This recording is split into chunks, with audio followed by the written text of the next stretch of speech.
most likely just be referring to him as Austin.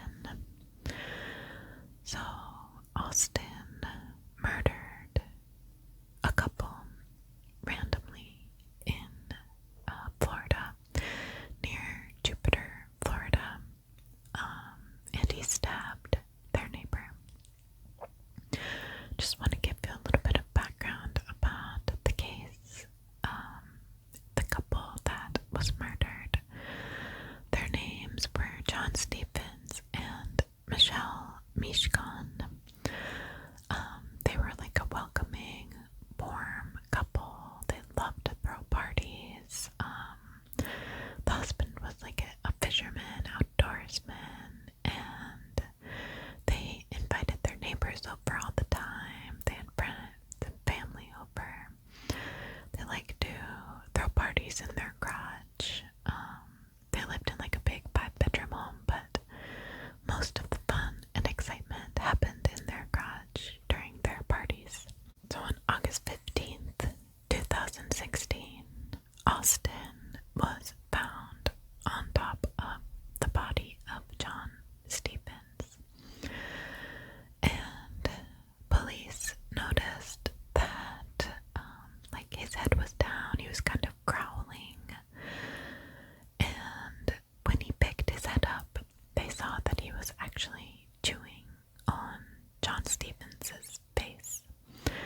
So this crime kind of became notorious for like cannibalism, the fact that he was eating another man's face. And I remember seeing this as like the face eater, like the headlines were like face eater from Florida.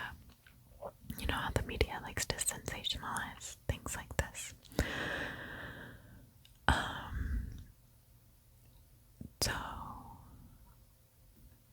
Michelle Mishkan was also found there, and she had been killed.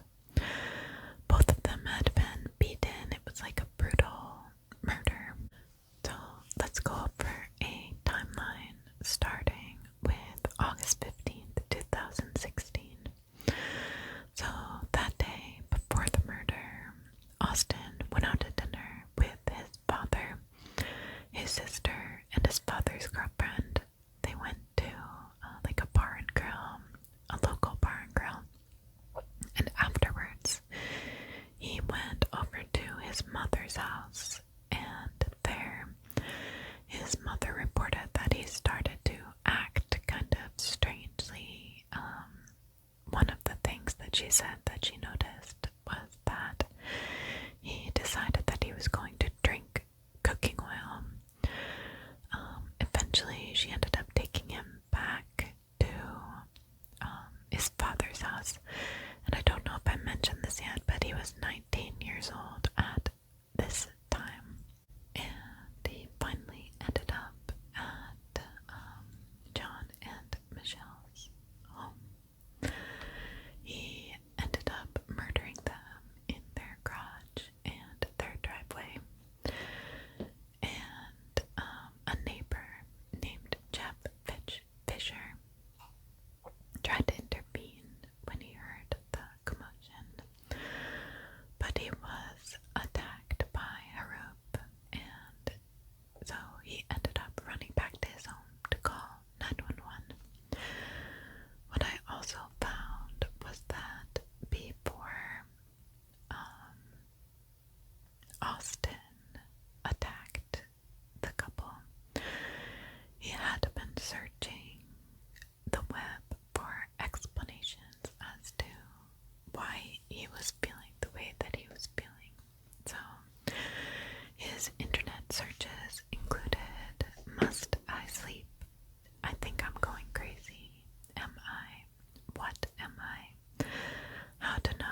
also was searching for the murders on Thanksgiving Day, the Thanksgiving Day massacre, in which Paul Marriage shot and killed 4 family members and injured 3 others in 2009 in Jupiter. So his research history, his internet history was pretty concerning, especially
Substance abuse is a major determinant of violence, and this is true whether it occurs in the context of a concurrent mental illness or not. Therefore, early identification and treatment of substance abuse problems and greater attention to the diagnosis and management of concurrent substance abuse disorders among the seriously mentally ill may be potential violence prevention strategies. So what I'm trying to say is, just because someone has a mental illness such as schizophrenia, bipolar disorder, something along those lines, does not mean that they are going to be violent. It is honestly more likely that someone with mental illness like that will be the victim of violence than the perpetrator. So I wanted to put that out there. I don't want anyone to make the assumption that I'm saying that if you are mentally ill, then you're going to commit violent crime. Okay, so with that, let's get into this psychiatric evaluation. So we start with the cover letter. It says, "Dear Miss King, at your request, I performed a psychiatric evaluation of Mr. Austin Harrouff for the purpose of assessing whether he met the criteria for insanity on August 15th, 2016. Mr. Harrouff is charged with the following crimes: 2 counts of first-degree murder with a weapon, 1 count of attempted first-degree murder with a weapon, and burglary of a dwelling with an assault or battery while armed. Insanity is established in Florida when A. The defendant had a mental infirmity, disease, or defect,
his history, Mr. Harrouff said that he was raised as a Presbyterian.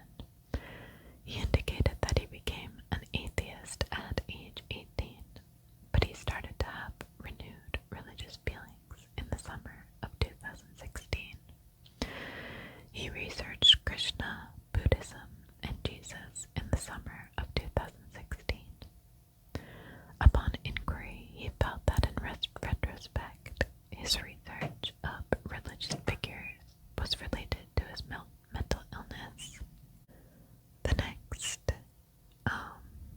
section is substance abuse, or substance use. Mr. Harrouff said that he had his first alcoholic drink at age 17. He began drinking at parties at age 18. In college, he drank about 3 times a week, sometimes to the point of blacking out. Drinking was fun, and he drank to be social.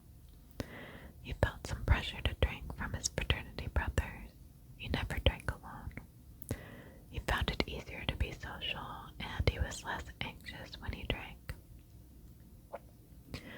In the summer of 2017, he stopped drinking because he was concerned about having a fit body. Mr. Harrouff reported that he began using marijuana as a high school senior at age 18. In college, he used it about once each 2 weeks, or once every 2 weeks. In the early summer of 2016, he was using marijuana about every other day. He said at first using marijuana was fun, and then he started to use it to help him sleep. He stopped using marijuana after he began to get weird feelings. He decided that he did not want to do any more drugs. On Friday, August 12th, 2016, he discarded his marijuana, mushrooms, and some Adderall that he had used to study. He discarded his drugs in the presence of his mother and her boyfriend, Mr. Bud Mallow. At the time, he was concerned about purity, and he did not want to use anything which would interfere with his body. Upon specific inquiry about other street drugs, Austin reported that in 2016,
described having episodes of sleep paralysis.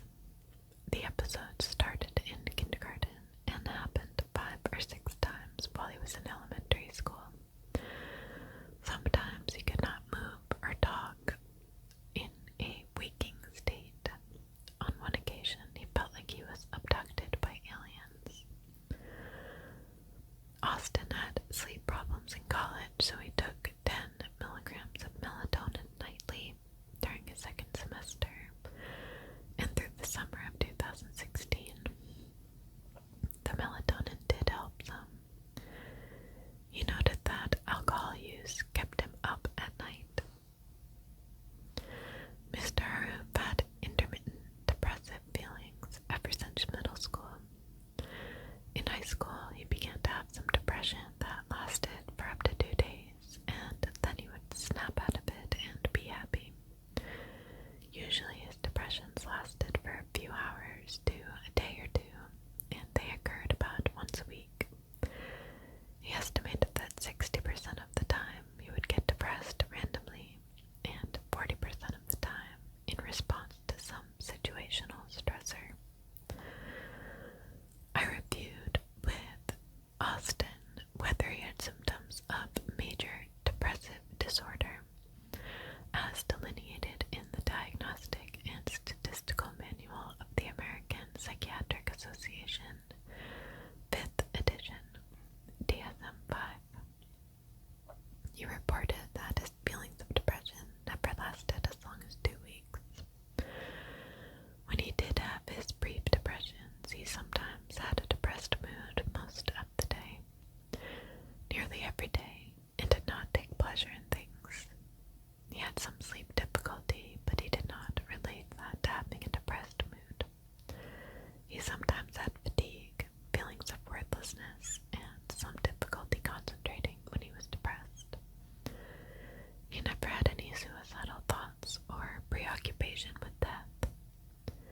When I specifically asked him whether he had had any symptoms of depression in the week preceding August 15th, 2016, he indicated that the only symptoms he had was tiredness, and that it may have been due to his poor sleep that week. Austin reported that he sometimes had an elevated mood where he felt on top of the world. The elevated moods began when he was in college. These manic-like episodes did not last for more than a day, but for the summer of 2016.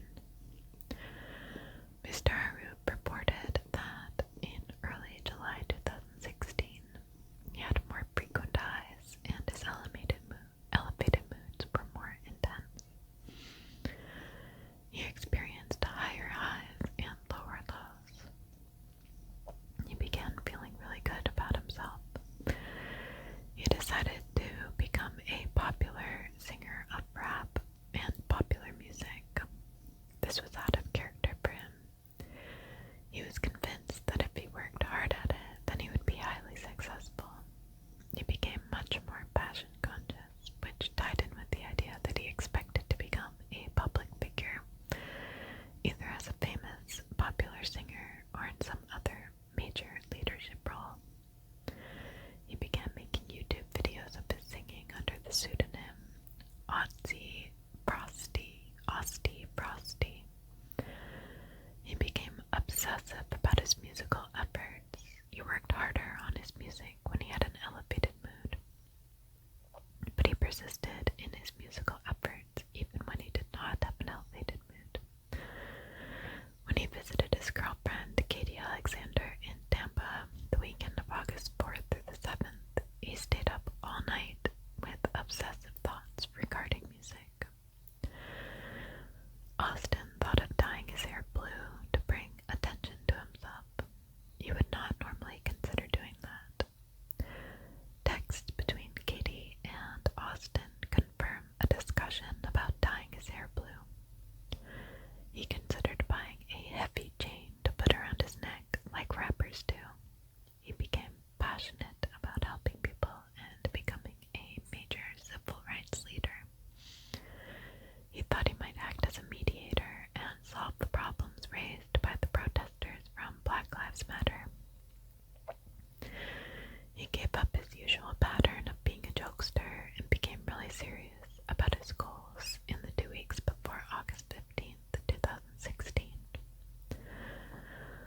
Austin reported that during the first 2 weeks of August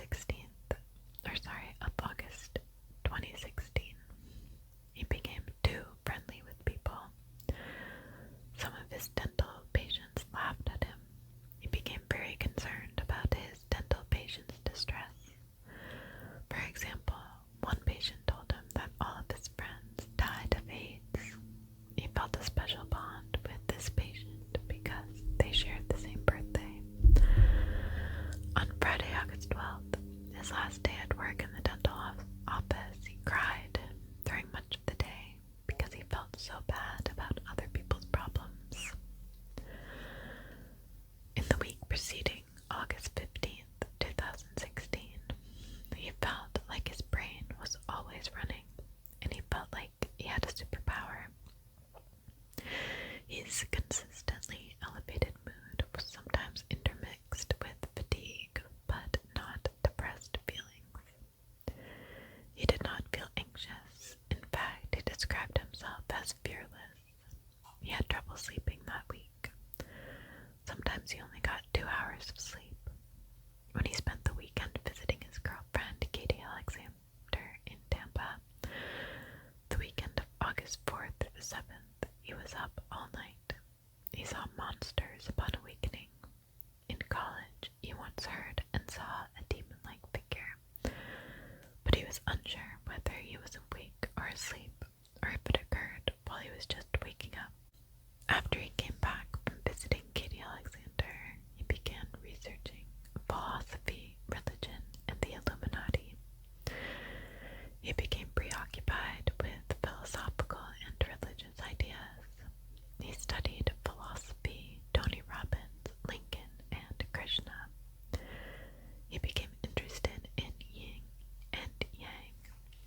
He shared these ideas with Leo Bartolucci, a friend of his father, during their hour commutes back and forth to the Florida Atlantic dental office where they worked.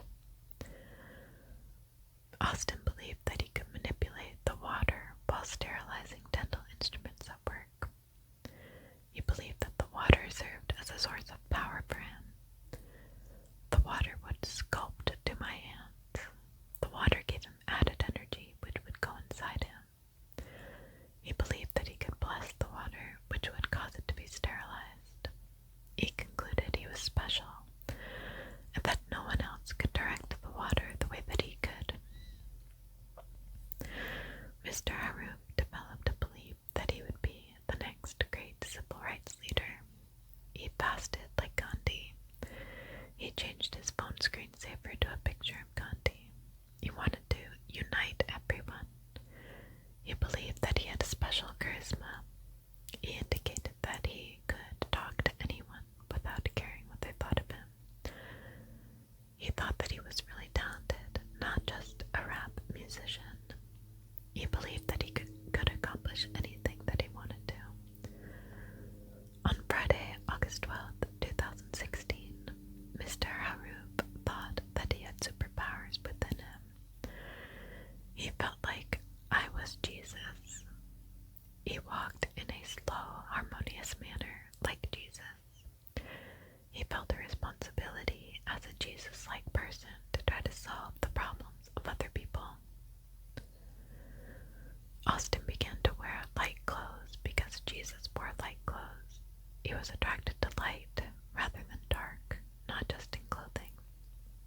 He felt that if he wore dark clothing, it made him evil. He believed that if he woke up with sunlight, it would give him energy, like he was being recharged. He associated dark with lack of clarity and evil. He became fearful in the dark. He believed that the devil had power in the dark. He kept the lights on. He became so fearful that he couldn't sleep at night. He was fearful that a dark spirit would kill him in his sleep in the days before August 15th, 2016.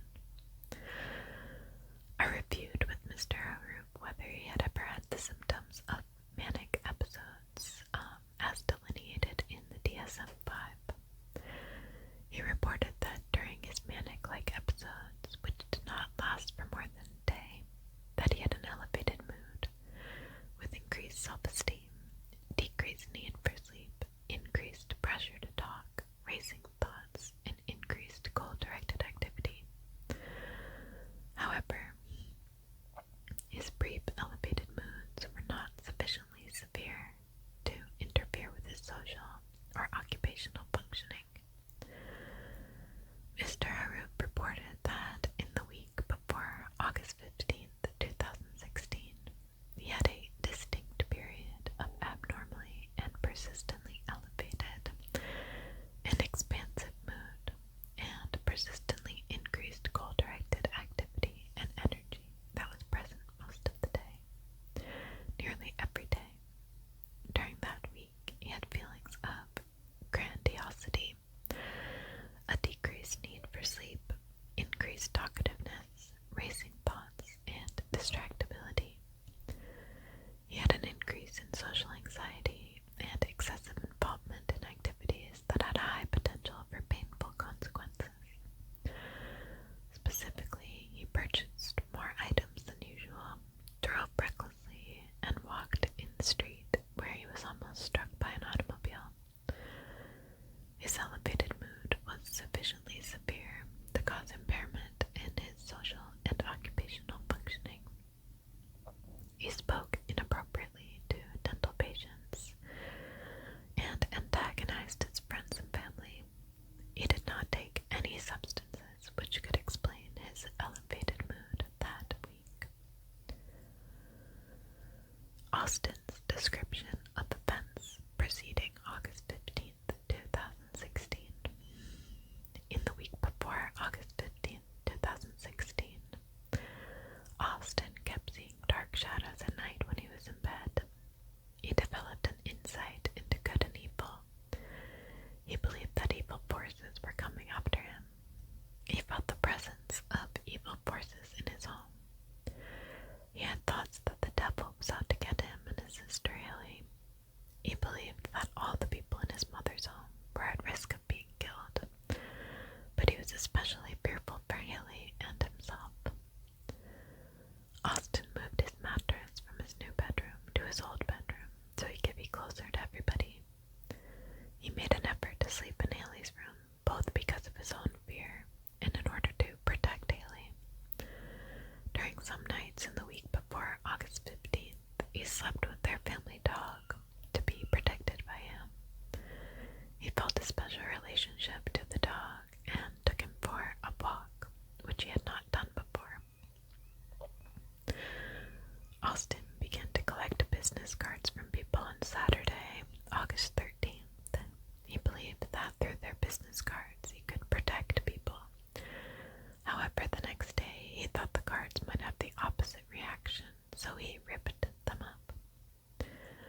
On Saturday, August 13th, 2016, Mr. Harrouff became more preoccupied with his horoscope and focused on the fact that as a Sagittarius, he was half horse, half man. A centaur. He observed horses with special interest when he went for a bike ride on the day with his father and Carrie, his father's live-in girlfriend. When he heard a group of dogs barking, he got the feeling that the dogs' souls were asking for help. During dinner with his father and Carrie on that Saturday, he kept drinking water because he thought it would keep him youthful. He believed that the water was related to the fountain of youth, and he would literally become younger by drinking the water. His father pressured him at dinner to have an alcoholic beverage to relax, but he did not want to drink. The waiter also pressured him to have an alcoholic drink. Carrie and his father had an argument, and he offered to drive Carrie home. His father would not give him his car keys. Austin left the restaurant and walked across the bridge. He spoke to some Hispanic people, and he waved to homeless people. He got strange looks. He saw a person on a bicycle make a wide detour around him. The bicycle went backward and turned into a street on the left. He started feeling like he had a force field around him and nothing could harm him. This made him feel like he had superpowers. walking home, a street light went out and he panicked because he thought evil forces were trying to get me. He ran to the nearest light, which was a pizza shop. He saw a veteran wearing an Air Force hat and his 2 teenage children getting into their truck.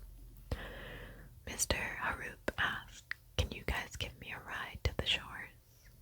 Although they looked at him strangely, they allowed him to ride in the bed of the truck. They dropped him at the entrance to his neighborhood. Asking strangers for a ride was unusual behavior for him, but he was driven to it by fear. He feared an evil spirit, like a devil, would kill him. On Sunday, August 14th, 2016, while at a gun show with his father, Gary, and his friend Sam, he purchased a knife for protection. He felt the heightened sense of fear and need for protection from everything.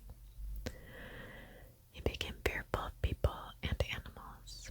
He chatted with a vendor at the gun show about survivalism, which was out of character for him. He chatted with another vendor about how to handle himself in hand-to-hand combat. He asked what he should do if he were attacked. The man showed him what physical stance to take and what hand movements he should make.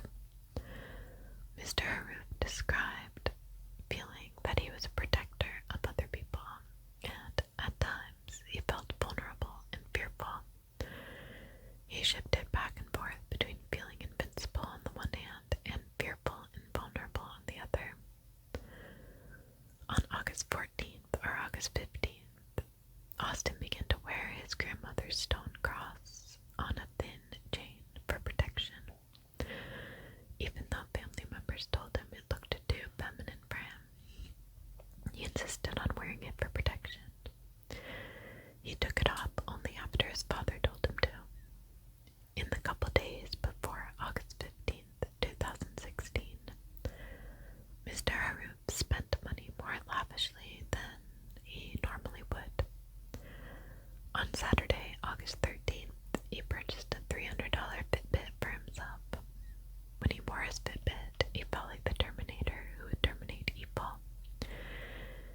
He believed he was a cyborg, part robot, part man.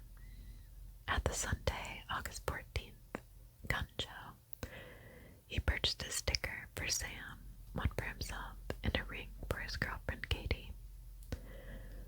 The sticker he bought for himself said, "Don't tread on me," and had a picture of a snake on it. He put his new sticker on the roof of his car because his car was black and he wanted something light on it, since he viewed dark as evil. He was not happy that his black car, a Kia Soul, was dark. He associated his own soul with his Kia Soul car and did not want it to be all black. Austin purchased some snake jerky at the gun show. He believed that he was destroying evil by eating the snake jerky. He based this on the Bible story in which a snake deceived Eve in the Garden of Eden. I asked Austin about some of the Google searches from his computer. On August 10th, he researched charisma because that was one of his goals, to become a great leader. He also researched hallucinations because he was having some strange experiences while waking up and falling asleep. He researched mania because he was worried about himself. I showed Austin his handwritten journal. When I asked him about his statement that he would be worshipped, he replied that it was because he felt like Jesus. So the following is Austin's account of his activities on August 15th, 2016. Austin said that when he woke up on Monday, he put on a Michael Vick jersey. He did this because he believed that he had a special relationship to dogs. He initially thought Michael Vick was a bad guy due to sponsoring dog fights, but then he became a good guy. He felt in a great mood. He wore aviator sunglasses because he thought they would protect him from evil. Austin went to the beach by himself on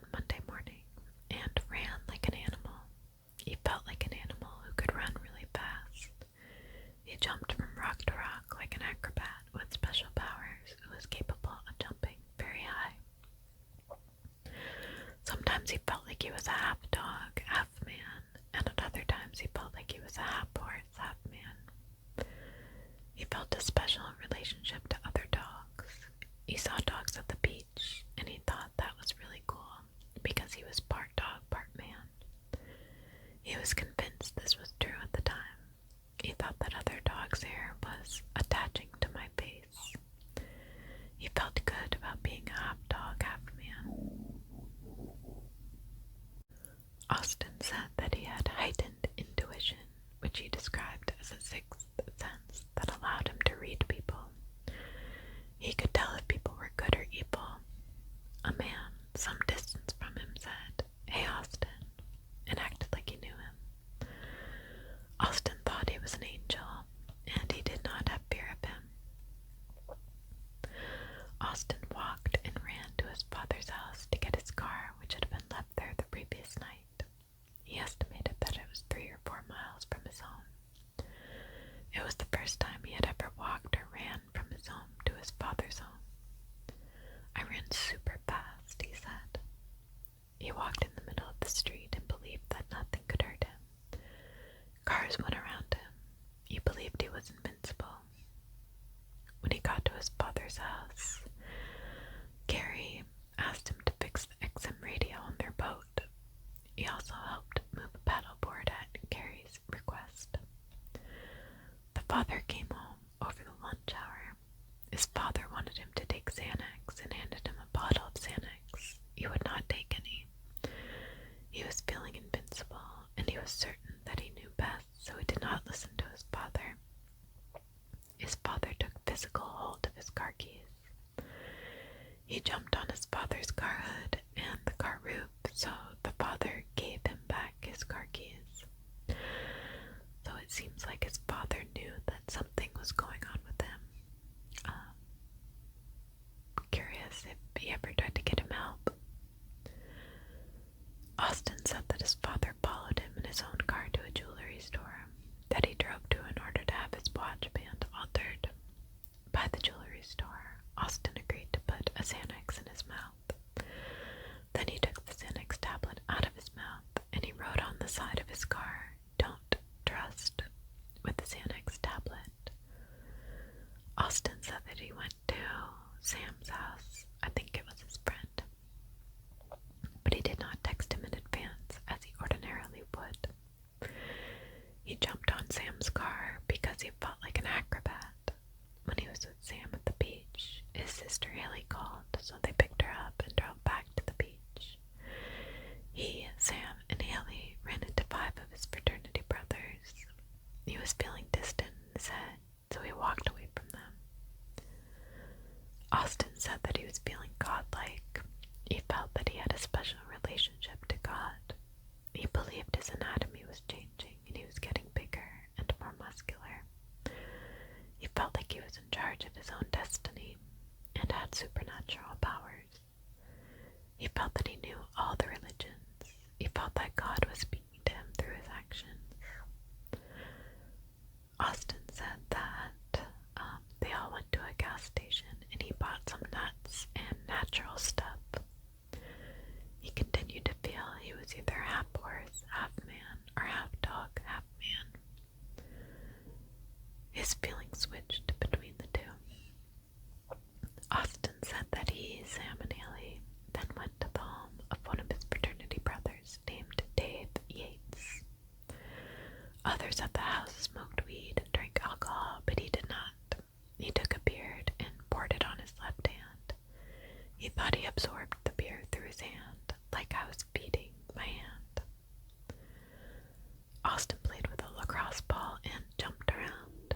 He kept leaving to go into the woods to be with nature. This was related to his feeling like an animal. When they left, his sister Haley did not want him to drive because he made an illegal U-turn at a red light. When he got in the car with Haley driving, he climbed into the hatchback because he felt like he was a dog. Austin told Sam and Haley that he had a sixth sense. The 3 of them went to his father's house and changed clothes.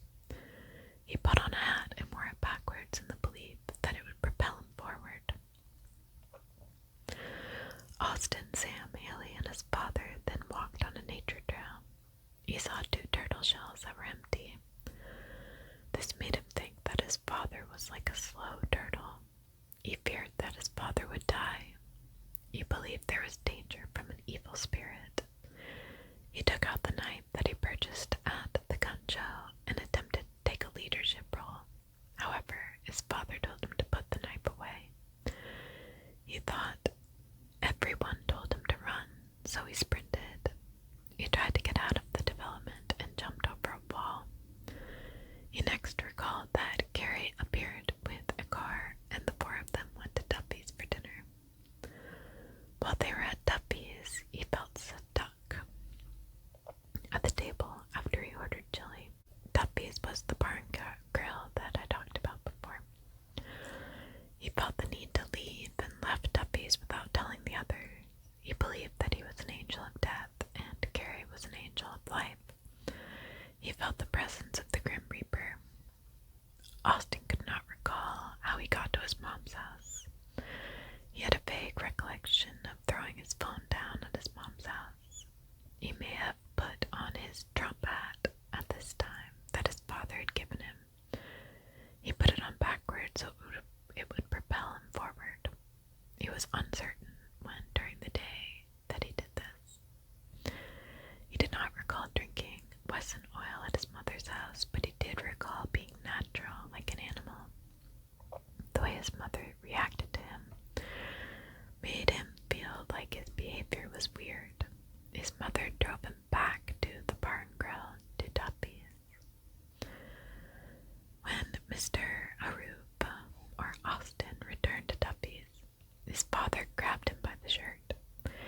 He pulled back at first, but he decided not to hit his father when Carrie asked him not to, so he left the restaurant a second time. He wanted to teach his father a lesson by walking home alone and showing him that he was able to get to his father's house without assistance. He was feeling invincible. Austin recalled running and following the stars. There were no street lights on the road. He saw some headlights come around the corner and he thought it was something evil. He turned toward the car to ward it off and the car drove up. About 3/4 of the way to his father's home, Mr. Harrouff saw a dark figure with a white face. He thought of the figure as evil. The figure said, "Hey, Austin." He recognized the voice as Daniel, a friend of his cousin from childhood. When he had known Daniel, he thought about him as a bad guy. He believed that Daniel was trying to kill him. He sprinted away, screaming with terror. He made a left turn and saw a white light from a garage. Austin ran toward the lighted garage to ask for help in getting home. He did not have a memory of what he planned to say, but he perceived the lighted garage as an area of safety in his terror. He next recalled seeing a woman in the garage and her screaming at him. He thought that she was a witch because of the way she was screaming. He screamed when she screamed because he was scared. He did not recall having any conversation with her. He thinks she had brown hair. He was fearful and in a panic state from seeing the dark figure and hearing her scream. He was afraid he would be harmed. Austin has a vague recollection of picking up a machete or something and stabbing the woman and biting her. He believed he was a dog at the time of biting her.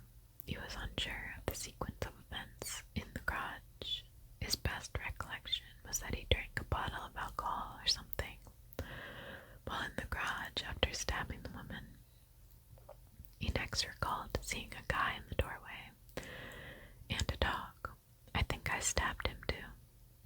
Austin had some recollection of a man with a mustache wearing a white shirt, but he was uncertain whether this was the woman's husband or the neighbor who came over to offer help. He recalled a guy yelling at him. He was fearful when he stabbed the man. He did not recall biting the man. He had a vague recollection of a dog sitting in the passenger seat of a white truck. He had no recollection of his encounter with the police officers.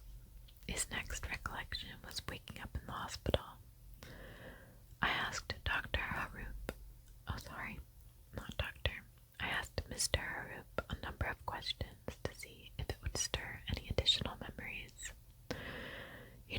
recall giving his name as Austin Moore. He said he had never used the name Austin Moore. I asked him why he was wearing 2 watches on August 15th. He replied that he had just purchased a Fitbit. Upon inquiry, he did not have a specific recollection of feeling that he was immortal on August 15th. Okay. So, mental health or mental status examination. Austin was dressed in jail in an issued jumpsuit. His grooming was good. He was fully cooperative during the examination. He was oriented to time, place, and person. When asked to name recent presidents backward, he was able to name 6 accurately. He described his mood as normal, but added that sometimes he is depressed. He showed a full range of emotions. When I talked with him about some details of the homicides, his body literally shook for several minutes. His thoughts were clear and logical. He had insight into the fact that he had previously had grandiose and persecutory delusions. He no longer had any delusions. He felt back to his normal self. His judgment was good based on his response to hypothetical situations. He showed excellent capacity for abstract thinking based on interpretation of proverbs. He reported that he never had any suicidal thoughts, nor did he report ever having any homicidal thoughts. So it seems like that was his mental state at the time of the examination. This is her diagnostic impression, and I'm going to stop after this. So, she believed that he had bipolar 1 disorder, and his most recent episode was manic with psychotic features. This diagnosis is based on Austin having a distinct period of abnormally and persistently elevated mood and persistently increased goal-directed activity, lasting more than 1 week and present most of the day, nearly every day. During the week leading up to August 15th, 2016, Austin described feelings of grandiosity, a decreased need for sleep, increased talkativeness, racing thoughts, and distractibility. He had an increase in social activity and excessive involvement in activities that had a high potential for painful consequences. He believed that he was invincible and that he had superpowers. He purchased more items than usual, drove recklessly, and walked in the street where he was almost struck by an automobile. He engaged in behavior consistent with his lycanthropy delusion that he was a dog. This is also called werewolf syndrome. His elevated mood was so severe it caused impairment in his social and occupational functioning. He spoke inappropriately to dental patients and antagonized his friends and family. He did not take any substances, which could explain his elevated mood that week. Although he used marijuana to help him sleep during the early part of the week, he used no marijuana or any other drugs for 3 or 4 days before the murders. Austin's drug screen on August 16, 2016 was negative for all other drugs, including Flocka and bath salts, except for a trace of marijuana. The length of the manic episode, which was sustained in both the presence and the absence of marijuana marijuana use, militates against the likelihood that this was a drug-induced psychosis. Austin has had short episodes of depression, but none lasted as long as 2 weeks, which would qualify for a major depressive episode. The specifier, most recent episode manic, refers to Austin's mental state from August 7th through August 15th. The specifier with psychotic features refers to Austin having grandiose delusions, persecutory delusions, auditory hallucinations, and visual hallucinations. So, stop there, but he was considered to be insane at the time of the murder, which is why the prosecution was looking to get a second opinion on this, since he was up for first-degree murder. So I want to thank you guys for listening and bearing with me. Hopefully it doesn't show in this video, but it took me a while to film it because there were lots of noises